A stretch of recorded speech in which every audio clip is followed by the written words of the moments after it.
Hello and welcome to Woman Up, the podcast series by Desperate Art Wives. Woman Up is a podcast talking to women artists, creatives, art critics, feminist historians, activists and more. The series was conceived by Desperate Art Wives founder Amy Dignam in collaboration with me, Susan Merrick. Desperate Art Wives is a platform established in 2010 for women artists who are also mothers and carers. Amy's work focuses on domestic disorder, unsteady identity, power and dysfunction. And I'm an artist interested in feminism, language, power and access. In this platform, we share conversations with women that inspire us and our work, whilst producing a long-form content of resources for other people to access. Hello and welcome to Woman Up, the podcast series by Desperate Art Wives. I'm Susan Merrick, and tonight we're talking with Nicola Hunter. Artist and activist Nicola Hunter was born in northeast England, began their path in fine arts and has since been performing and showing work nationally and internationally for over a decade. Hunter has seen international success as founder of intersectional feminist project Raising the Skirt and continues to develop a queer feminist arts and photographic practice, which is rooted in action-based performance and spans live work, documentations of its products and traces, and the representation of these in other forms. That's an amazing bio, Nicola. Welcome. Hi, thanks for having me. You're very welcome. So in your bio there, we mentioned Raising the Skirt, and I wanted to ask you about that because that's how I first got to know about your work. So I was introduced to it by a lecturer at uni, and I was absolutely mesmerised by this work and this such strong, amazing feminist-based gender work using women's bodies, which I'm very passionate about. So please, can you tell me about how that started, where it came from, and kind of challenges that you faced through it as well? Actually, I was talking to a friend about Raising the Skirt, I think it was yesterday or the day before, and it's been like 6 years since the first workshop, and it really was only intended to be a workshop. But as soon as the content went online, it just went absolutely fucking mental. I think the success came from a real need for this kind of exploration. So yeah, the workshop was funded as part of the Live Art Development Agency's DIY program. So I think that was the DIY 11. Raising the Skirt, our first workshop was in 2014, and I had gone through a huge kind of exploration of gender, my own gender, social gender, gender identity, body politics, and I had a real kind of disassociation with my own body. So Raising the Skirt sort of followed my own kind of personal narrative really, and exploring that with other people. So just before the Raising the Skirt workshop, I had gone through a real difficult period of like gender dysmorphia. And so in a way to try and kind of connect with my body, I started looking for sort of acts of empowerment, which were to do with the vulva, with the vagina, and so I think I actually came across the first time I ever read about Raising the Skirt as an action was in Catherine Blackledge's book, Story of Me. I think it's that one. Here, I'll confirm that. So I saw there was a passage in that book, and then I just started looking further and further into the act of Raising the Skirt and how people within communities were reclaiming their powers, especially lots of female bodies, women, and also it really straddled trans experiences as well, trans narratives. So great, we were funded by LODA to kind of do this 3-day workshop, which then resulted in, we really wanted to create some photographic works. We did some casting, inspired by The Great Wall of Vagina, Jamie McCarthy, again, I'll confirm that.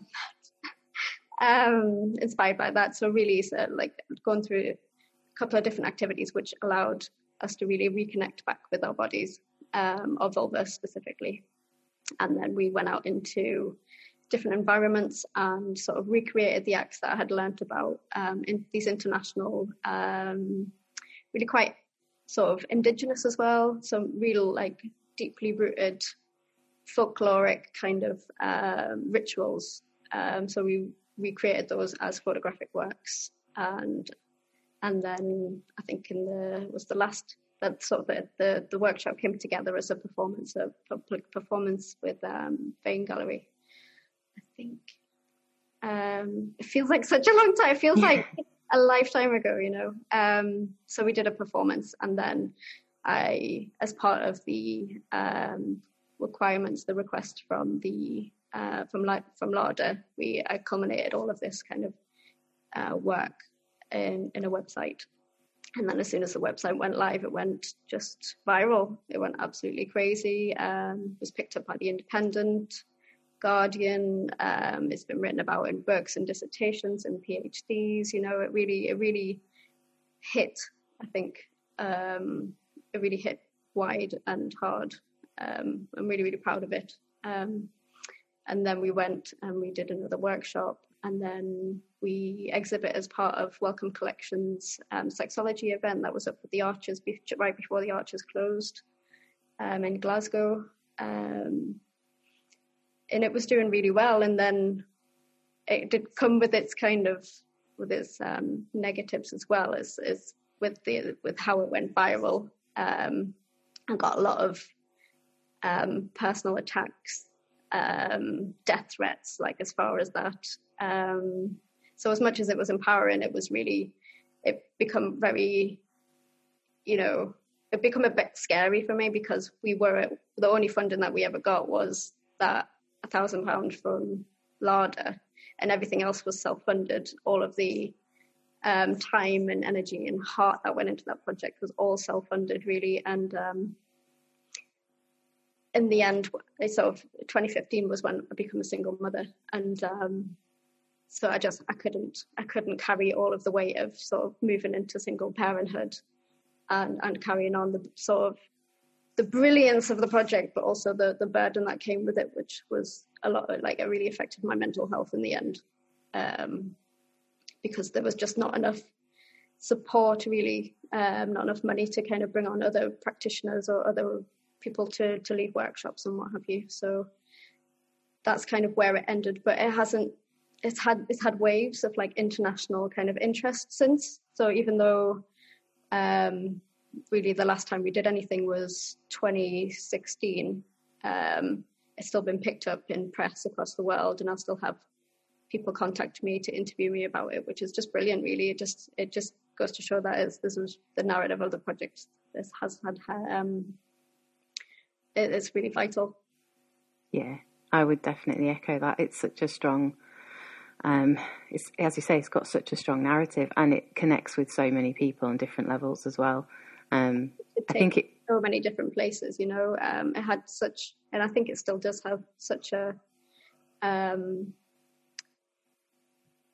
it has an ability to kind of go in so many different directions, to empower so many different people under the sort of umbrella of the narrative of the project.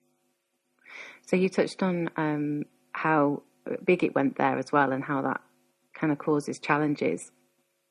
Am I right in thinking that one of the challenges you face with that is censorship as well, which is something that you seem to face ongoing in your work? Always.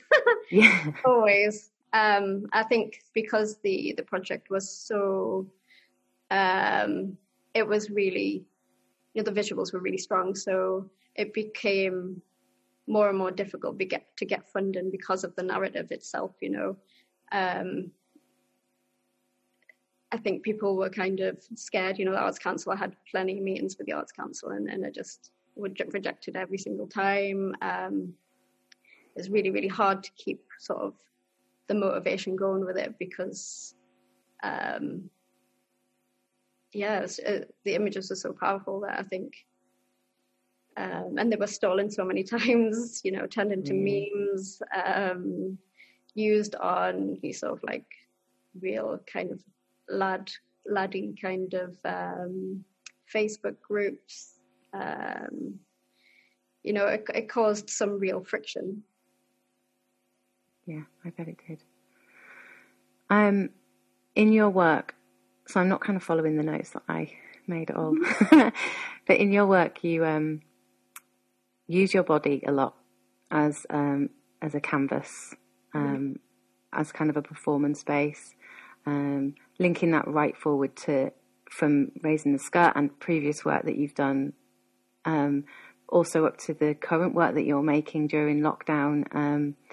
And am I saying it right when I say pronoia? Pronoia. I think it's pronoia, yeah. Pronoia, okay. Yeah. Can you tell us a bit about your current self-portrait project, Pronoia, and what that word means? That'd be useful for me. And also, I suppose, what attracts you to using your body in that way in your performances and as your canvas? Okay, well, Pronoia means care or forethought, and it kind of means to be in the right place at the right time. Like the universe has created that space for you to be in this moment, you know. So I hadn't really done any work since Motherfucker, which was R&D funded from a period of research and development funded from the Arts Council to look into my experiences of single motherhood.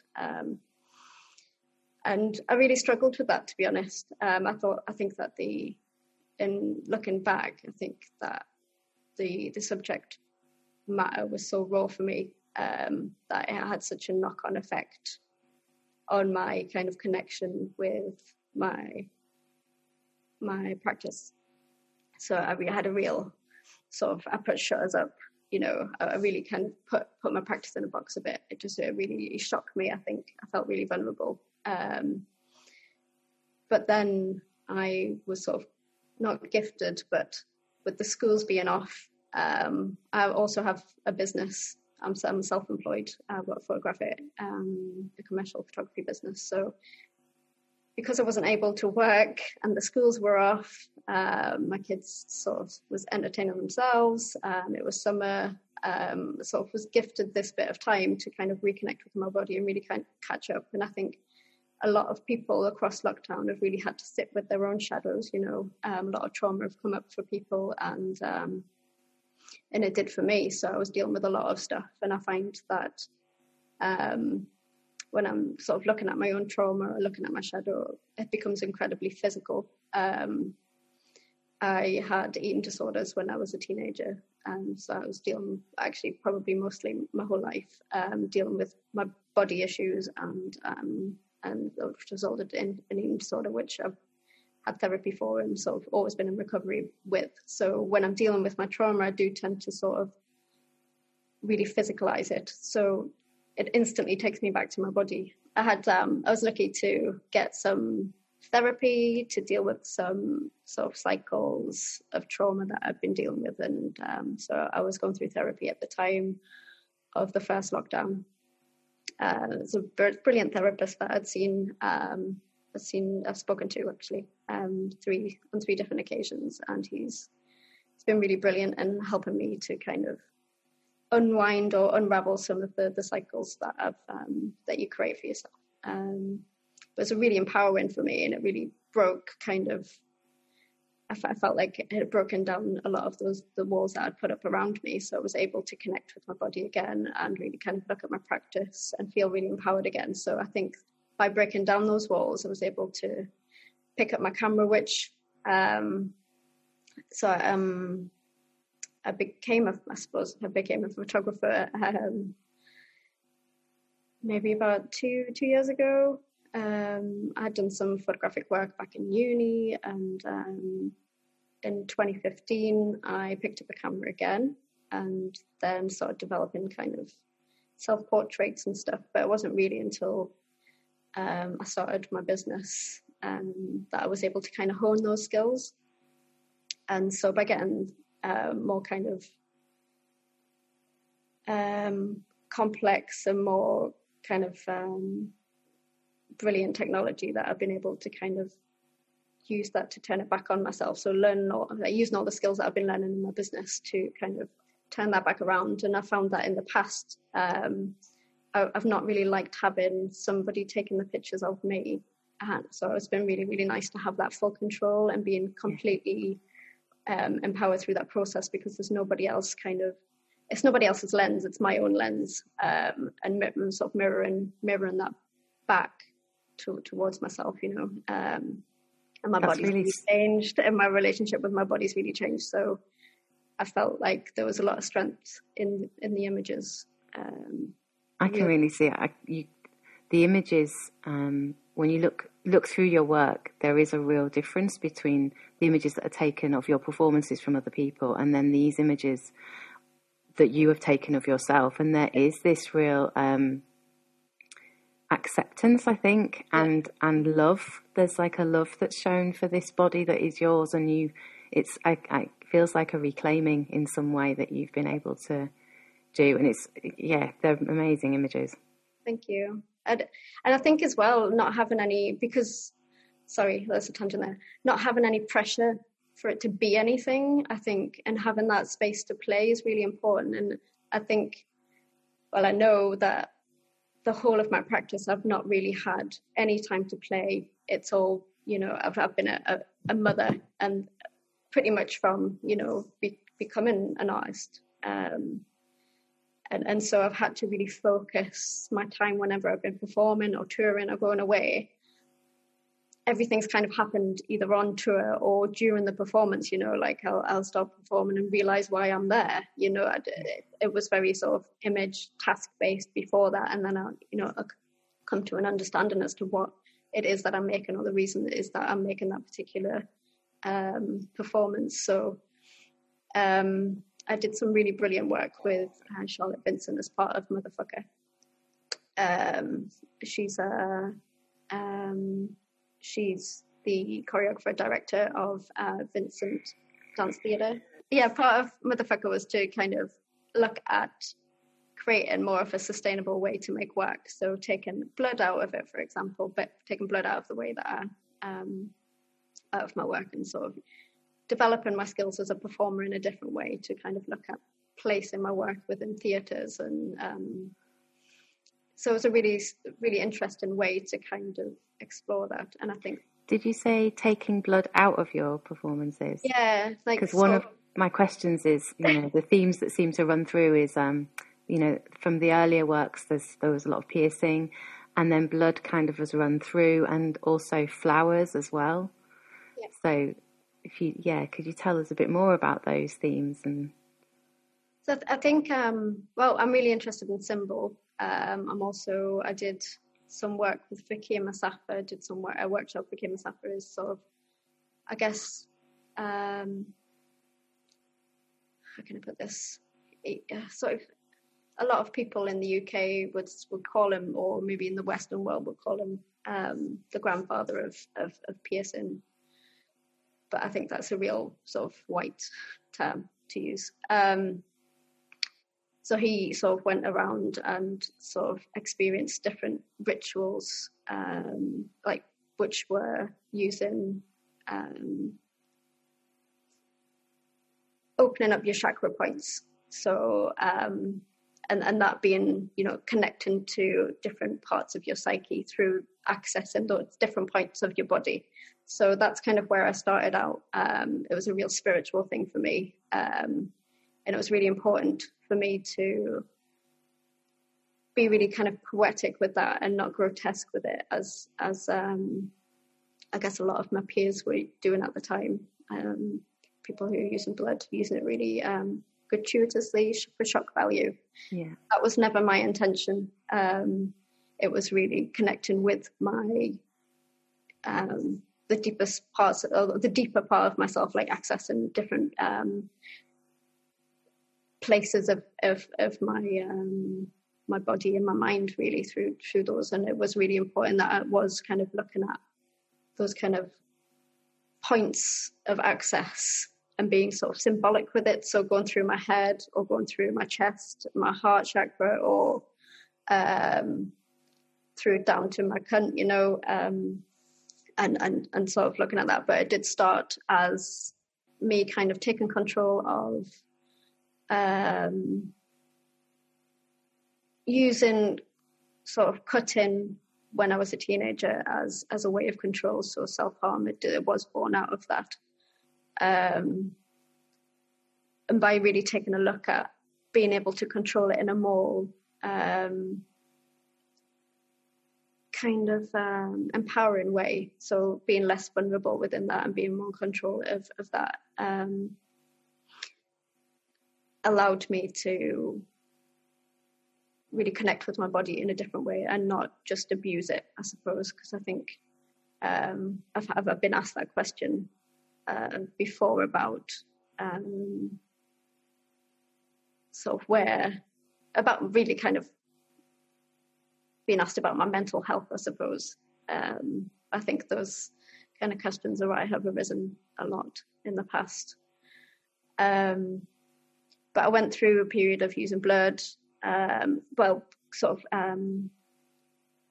my skin or accessing blood.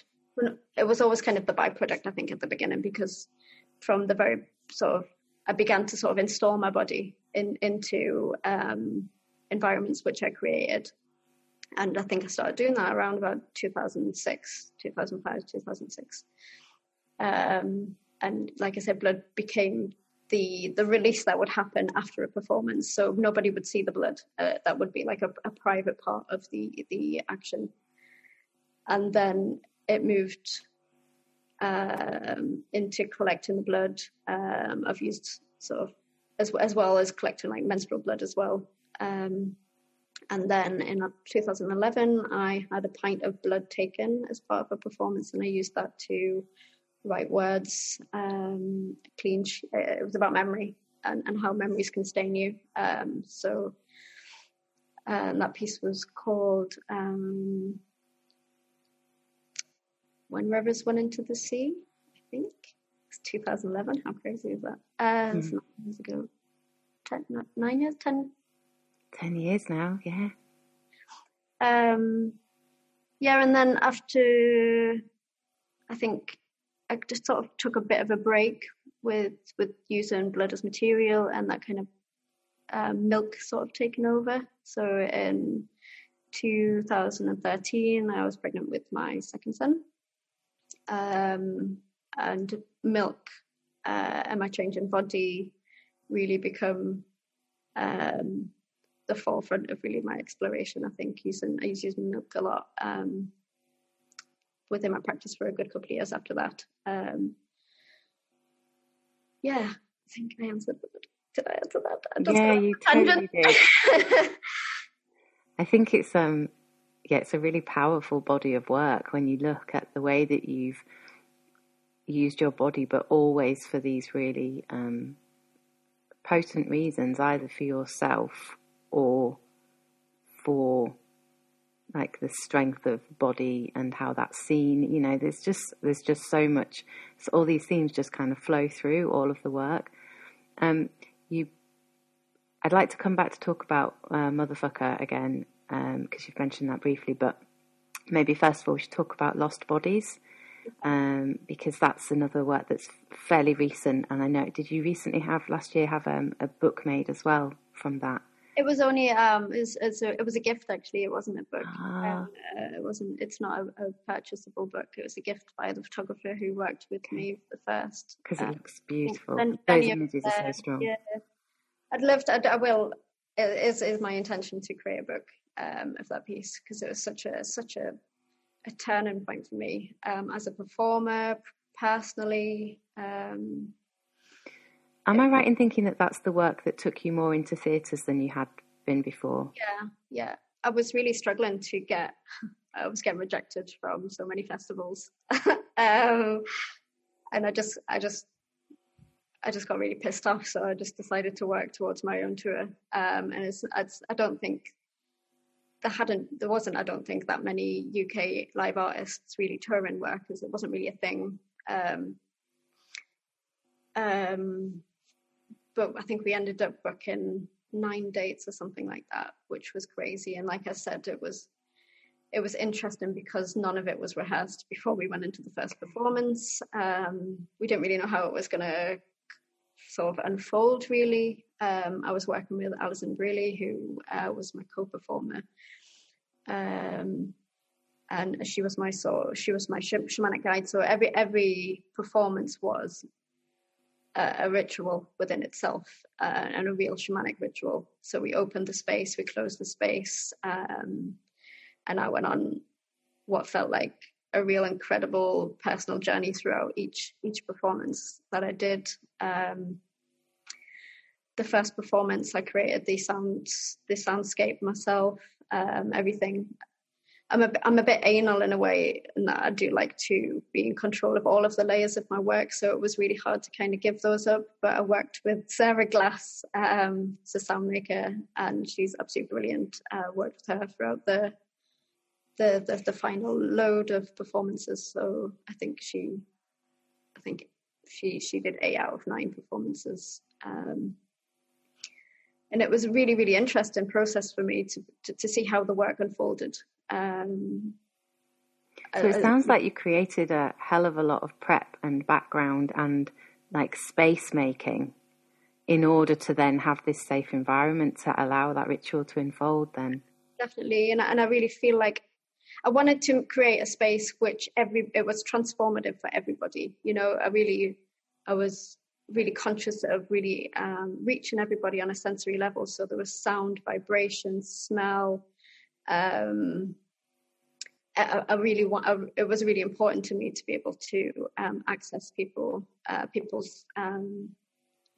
psyche, their vibrations, like on a shamanic level. And we smudged everybody who came in. They were really part of the ritual from the moment that they entered the space. And in every performance that I've made, it's sort of all of the elements are conjured in my brain before, and that's the only kind of prep that I do, really. But I did learn a lot from Lost Bodies in that way, and took that into Motherfucker, and see where it goes after that. But Lost Bodies really was such a beautiful experience. Like, I will admit, it got hard by the end of it.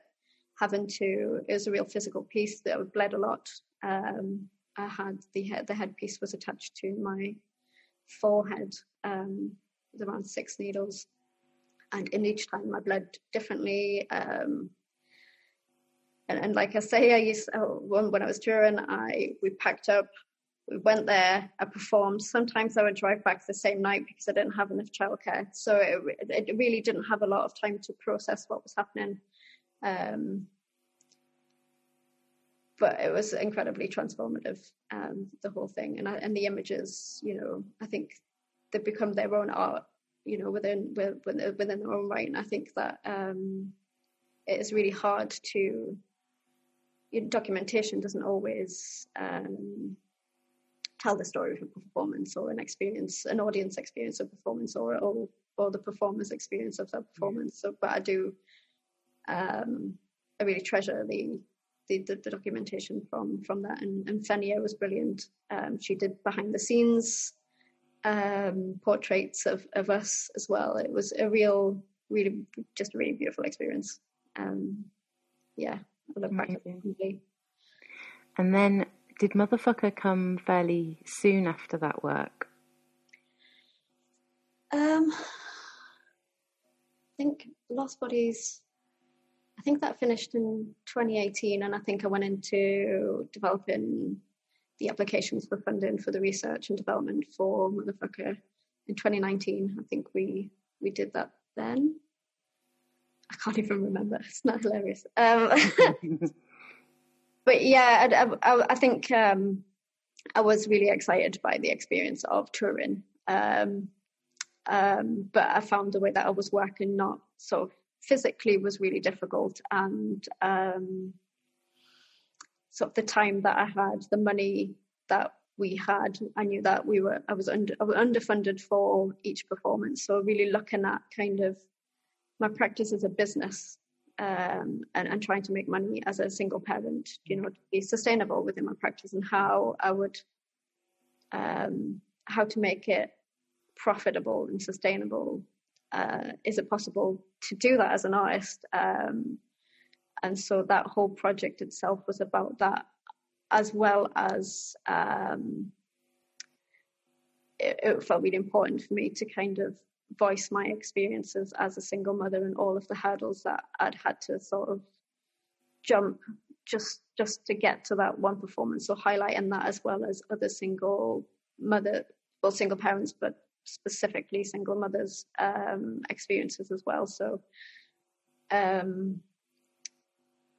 but it was very raw. Like I said earlier, it was a very raw experience. I felt incredibly vulnerable throughout the lot. I was also going through a breakup and ended up homeless with my children because of that breakup. So during all of this process, it was a really difficult time in my private life, and then to have to go and perform was really, really, it was really difficult. So I think I learned a lot from that, and but I recognized that isn't the way that I want to perform, and I don't want to. It would be great to be a sustainable performer, like financially, but I think the way that I recognized, and that's not the way that I need or want to make work. I want work to evolve as a necessity, and I think that's where my power comes from. With as a performer, my agency as a performer is different when the objectives are different, I think. So I did learn that, which is why I did take a break from performing after that, because I had learned so much and was processing such a massive amount of stuff through that sort of year-long period, professionally and privately. Sounds like a huge amount of vulnerability, because your work's very vulnerable anyway, and then to add that layer of being vulnerable in your personal life and putting all of that into those performances and that work is that sounds incredibly intense. It was mega. Yeah. Yeah. So I would like to know, we've talked about censorship, haven't we? But maybe I'd just like to add a bit more about, so even in your current work, you still get censored all the time, don't you? Like by Instagram, social media. I get told off for my tits all the time. It's terrible.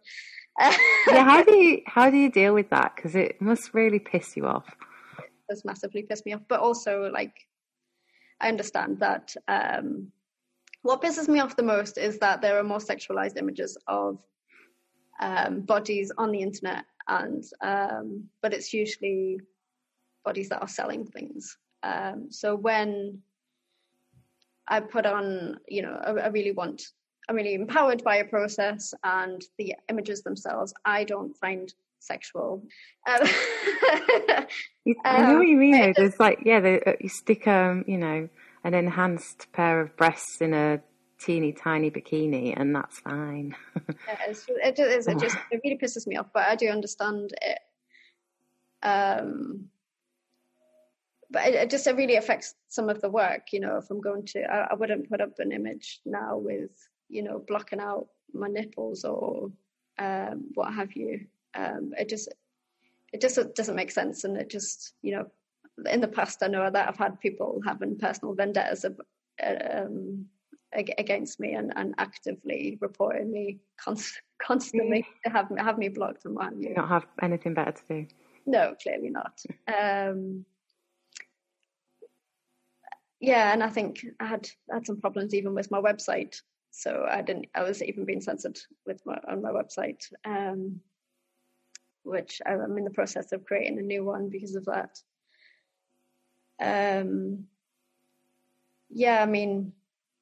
It is frustrating, but it is what it is, I suppose. Yeah. So Amy has asked me if I can ask for a recommendation. So something that you've seen, heard, watched, or read, anything at all that comes to mind. Doesn't have to be related to your practice, and it could just be something you think the listeners might fancy. Well, I think the last probably the last 2 years, I've really focused my research on my reading on issues of race. I'm really educating myself. So as a white person, it's been really important to me to do that. So I've been watching a lot of shows, reading a lot of books about Black experiences. So I can recommend a whole list of things that I've been watching, from dramas to documentaries through to texts, biographies, and I would really encourage people who are not actively educating themselves, white people who aren't actively educating themselves on race issues, to do so. Brilliant. You can send us, if you don't mind, I'd love a list. I've got a few myself, but I'd love to hear and see what you're recommending. And the other thing she's asked for is if you could think just off the top of your head, just like some kind of task that people, while we're carrying on in this lockdown, something that people could do at home, something a bit creative. Actually, when I first read your email, the first thing that jumped into my head was just to masturbate more, I think. Just get wanking. Yes, love it. Okay. Exploring your body and in a kind of self-love, self-care way, I think is mega important, and I don't think people wank enough. So yeah, that was my especially mothers, I reckon. Hey. Especially mothers. Yeah, exactly. Yeah. I mean, it's really hard because they don't mind on sleep. So it's trying to find time up to wank is quite hilarious. Always the bathroom.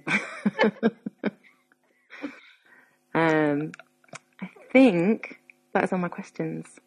It's just been really nice chatting. It's just I think when you are a parent, a single parent especially, like, it's really hard. It's really hard to kind of change your hats. Oh, yeah.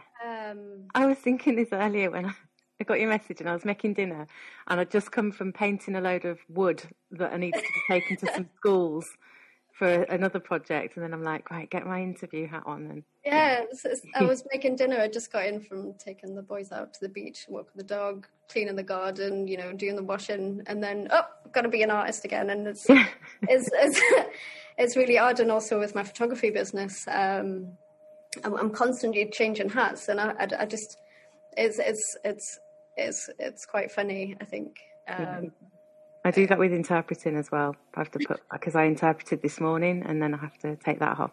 And Amy and I have talked about it before. We, in fact, when we've done the podcast recordings, we've sometimes had to do it around school pickups. So we'll go and do the school run, drop the kids off. Then I get on the train, get into central London, go off and do something that feels really exciting and artistic. And then we're like, quick, get back home so we can get back to the school gates. As if before anyone notices we've done something, yeah. I actually refilmed. Well, I've been. I had an exhibition in Lithuania in December and recreated Motherfucker as a video piece. I'll send it to you as well. It's not online yet. Brilliant, thank you. But just doing all this mental stuff, it's just crackers. Like, you go in and I'm wearing strap-ons and flipping, covering myself in all sorts, and then you're just like, fuck, it's fucking recorded, shit! And then you have to like pack up the strap-ons and fucking take the crazy shit off that you're wearing and go like covered in shit at the school run. And it's just crackers, like all of the stuff, all of the things that you've got to straddle. I mean, the boys sort of helped me with paranoia a bit, and then they're in the other room playing Fortnite while doing crazy, and they don't really batter an eyelid anymore. I think kids of artists, they grow up being used to like mum doing mental stuff or like the books or the art that's around there. I'm really proud of them in the way that they're really open to a lot of experiences. They ask brilliant questions around art, and sometimes they're like, "What the fuck's that, mum?" But it's brilliant to see yourself, your art practice through their eyes. And just recently I got the Double Exposures book out, and my youngest son's in that book. I'm breastfeeding him in that book, and he's really excited to see himself in that book. It's really lovely for that. But actually, you know, did you know when I did Milk and the little one was part of that performance? Yeah. And there was one of the performances. Again, I think I did about 5 performances of Milk in different locations and different environments across the UK. And the little one was part of 2 or 3 of those. And on one of those occasions, I was nearly arrested. So there was a riot van outside of Blab, Live Out Bistro in Leeds, and they came and they were going to call social workers. They were going to have my son taken off of me. They were literally, they had us kettled inside of the gallery space, you know, real macho police guys with the fucking lights going off. Yeah, so I think at that point, and also the point with raising the skirt, and having like the death threats and the personal attacks and stuff, I really reconsidered how I presented myself online and the kind of information that I was putting online, and especially with my children. So I do find a bit of kind of friction within myself of wanting to incorporate my kids into my work a little bit more, or not incorporate them, but ask them whether they want to be part of the work. And I think those experiences that I had during Milk and Raising the Skirt really made me think about my children and all of this, you know, and their privacy. So I stopped at that point posting anything about their private lives online, and it does sadden me that I can't kind of incorporate their experiences within my practice. And I'm really like inspired by the beautiful work that I see of some parent artists where they do incorporate their children. But it's really been really important to me that my kids maintain their own privacy and their own stories and their own narratives, and that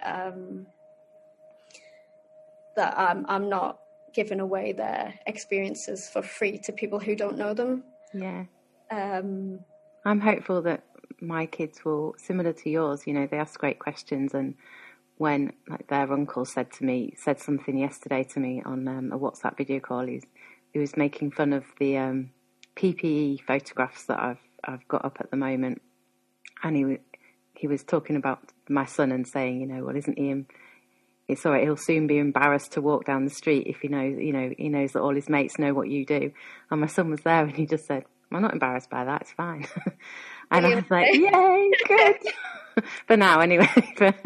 It's just gorgeous that like they're just rooting for you, aren't they? And they're, like my eldest son's 12 now, and the little one's 7, and you know the way that they hold themselves and their ability to articulate things and their kind of, you know, they know about sex, they know about bodies, they know about periods, they know, and I think they know more than a lot of grown white men do, you know. I'm being specific there, but and I'm really proud of them and me as a parent to be able to have those conversations with them. And I think that it's really going to be empowering for them as they get older and having the experience that they have had around me in my practice.